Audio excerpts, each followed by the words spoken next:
তৃতীয় প্রশ্ন বলছেন, আসসালামু আলাইকুম রহমতুল্লাহ বারকাতুহু। ওয়ালাইকুম আসসালাম রহমতুল্লাহ বারকাতুহু। সম্মানিত শেখ, আমার একটা প্রশ্ন, ফরজ নামাজের পরে 19 বার বিসমিল্লাহ পড়া যাবে কি? কেন যাবে? এটা তো স্পষ্ট বিদআত।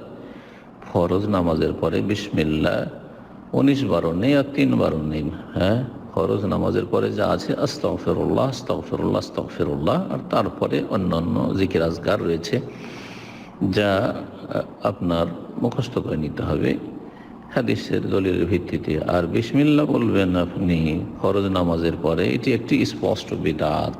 সুতরাং জায়েজ নয়, হারাম, এবং বিদআত হচ্ছে কবিরা গুনাহ। আল্লাহ যেন বেঁচে থাকার তৌফিক দান করেন।